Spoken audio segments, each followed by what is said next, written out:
Hello, Nikita. Hi, everyone, dear viewers.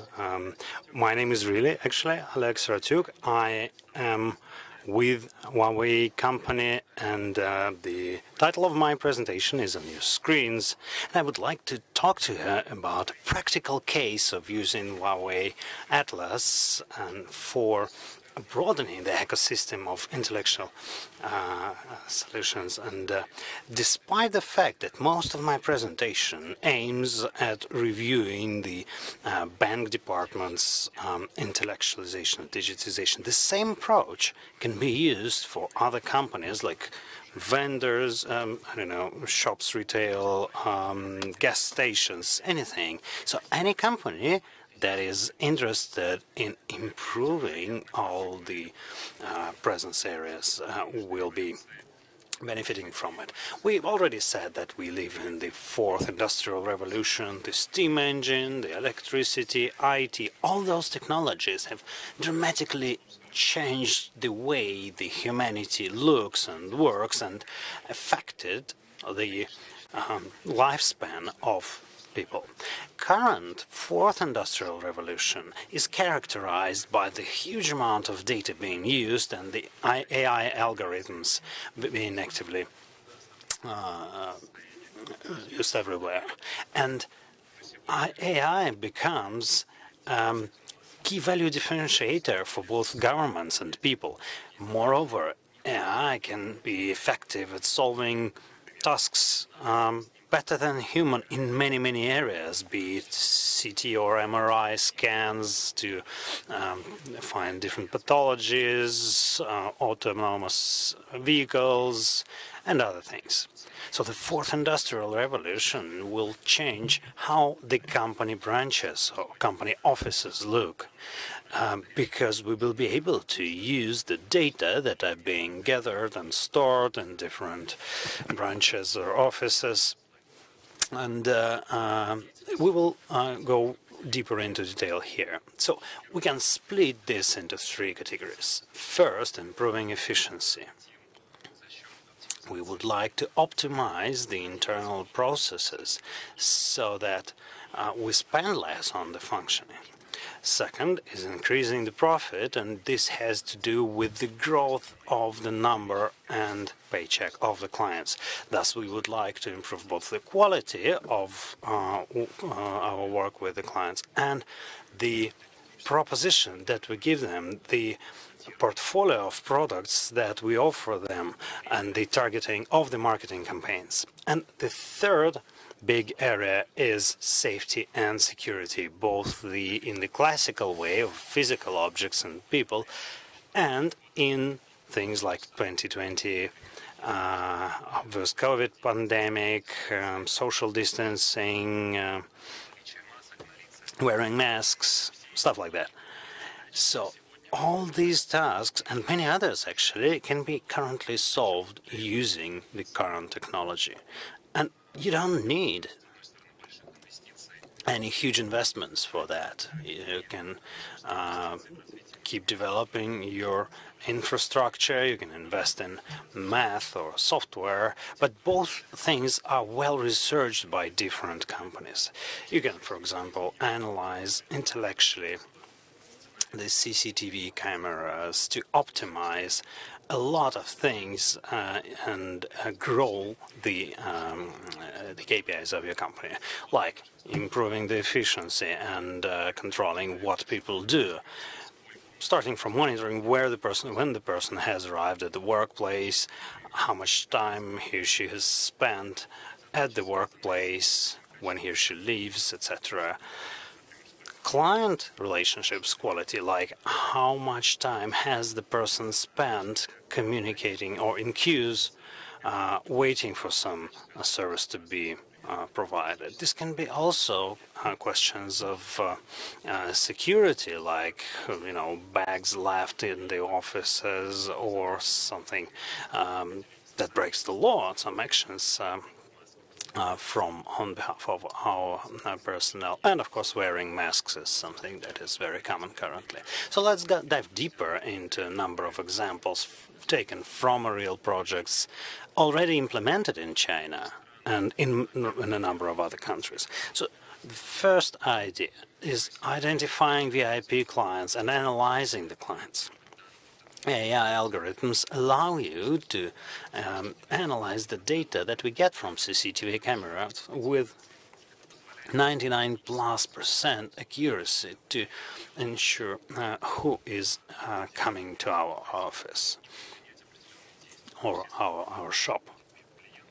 And of course, we can react to this. If we have a VIP client visiting, we can notify the manager working with VIPs to ensure that the adequate level of service is provided. Or if we have a person we don't know, we don't have his or her face in our database, we can use the data analysis algorithm to analyze the age, the sex, and other attributes, the clothes he or she wears, accessories used, the phone being used, to say something about what can be offered or what is the value of this person to our company. So all those algorithms are already developed and can be used. The second example is our service area, people waiting in the lines and queues, and you see that blue rectangle depicting the waiting zone. And we can improve the quality of service for our clients and thus their satisfaction by, say, calculating the amount of people in the queue, defining how much time this specific person is waiting, and in case, for example, the person waits for a longer time that some threshold we set, then we can notify the manager, and this is done automatically. And also, we can use those algorithms to build so-called heat maps of our offices, to build the contrasting maps showing where people spend more or less time. Moreover, those algorithms would definitely allow for managing the social distancing rules. Next, we have a workplace here, depicted in the red rectangle, and we can solve some tasks that have to do with the quality of service. First, how much time it takes to work with this or that client. If our personnel, our staff, is out of the workplace, not on the workplace, then how much time it takes. If the client makes something strange, like moves his or her hand in the red zone, we can notify our security service. Those algorithms that we use to ensure detection and of both identification tasks and behavioral analysis ensure they have very high accuracy of like 95 to 99%. But there's a number of factors that, despite us still using already using the cameras and algorithms to analyze data and the efficiency and effectiveness of those algorithms being proven, we have some challenges. First of all is the network and centralized data processing requirements. Imagine you have 10 to 15 cameras. Each and every camera provides an HD picture, and it will be better for AI algorithms. The better the quality, the better the result, than 2K, 4K. And you can imagine that the amount of data needed to pass this is a lot. And of course, we will have to spend some time, moving that data to the data center, processing it there, and sending it back. Second, calculation power. The AI algorithms require quite a significant amount of computing power that we usually don't have in the office. Third, if we have 100 or even 1,000 presence points in our office, 100 or 1,000 offices, then monitoring and managing the equipment in those branches or offices might be a real issue.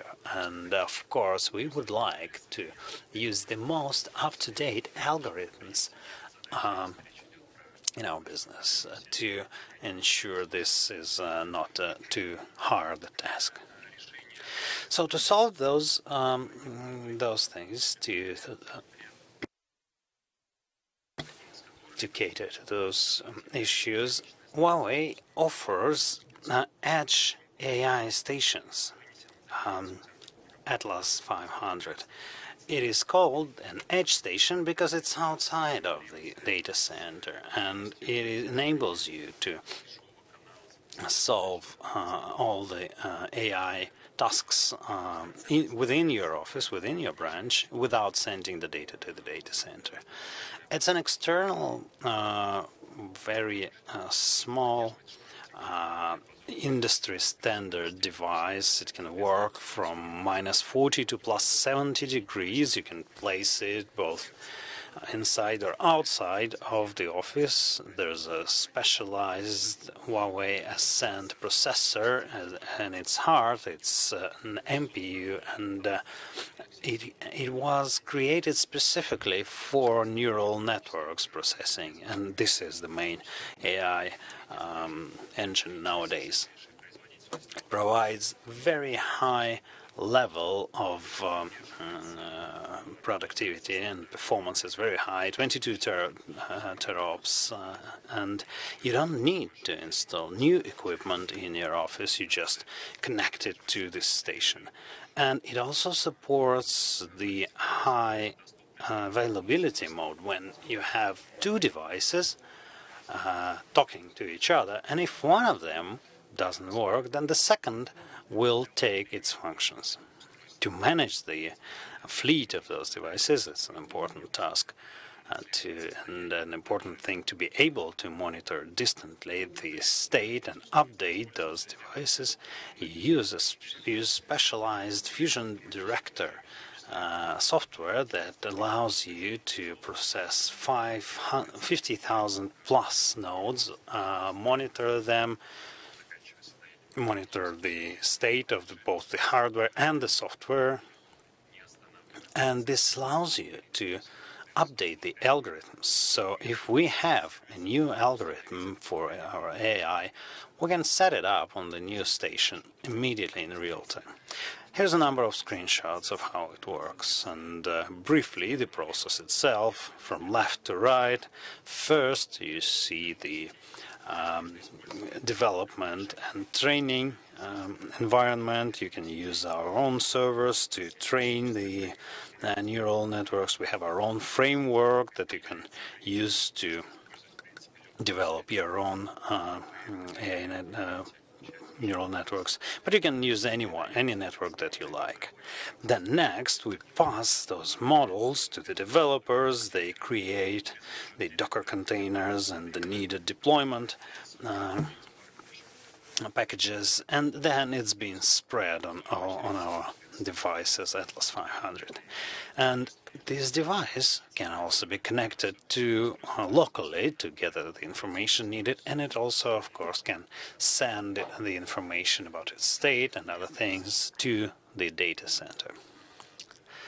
Couple of words about our place in these solutions. Huawei is a technological partner here. We offer a number of tech solutions. Besides the Atlas 500, we sell the cameras and network equipment.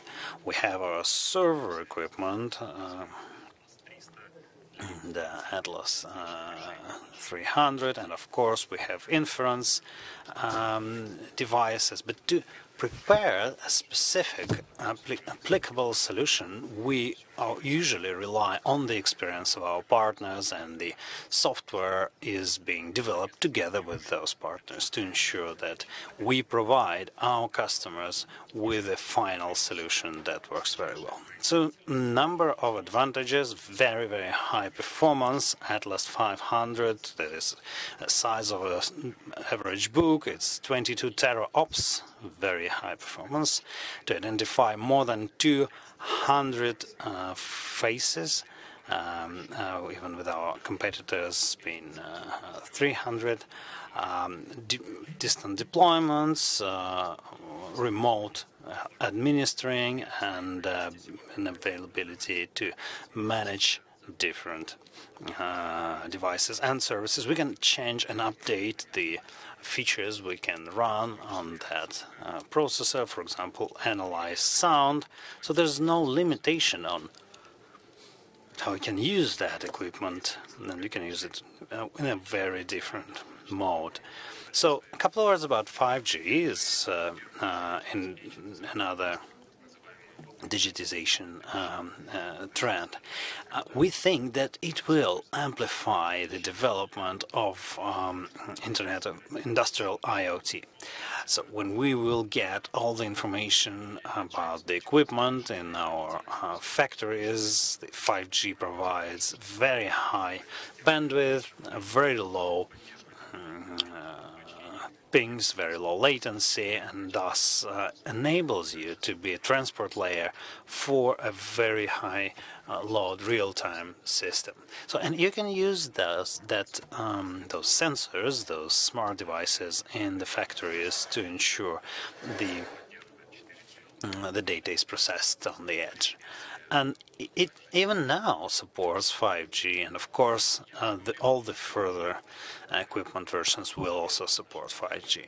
We work together with our partners, as I said, on companies that provide both the math and optimize the algorithms for AI, and also work on the solutions to ensure that the specific client needs are met. We work actively with Russian companies. We have a project now with pretty much all the leaders of the market, Vision Labs and Tech Lab, Exonsoft. So we are definitely interested in working with new customers. So if we have something that resonates with you, we will be really happy to answer all your questions. I don't have much time, so let me give you a couple of examples of these successfully implemented projects, and from a number of Asian countries. The first project will be one of the biggest Chinese banks, Merchants Bank of China, with the video analytics system for all the offices to ensure that they can increase the customer service quality and thus improve the customer conversion by 60%. One of the biggest world's banks, ICBC, have also implemented intellectual analytics, and this system was used to implement a couple of scenarios about regarding security and customer service improvements. They were building heat maps to optimize how the customer relations are organized around the office, and another example is an intellectual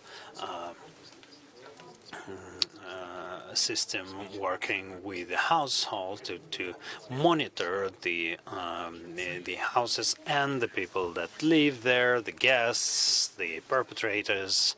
So different scenarios being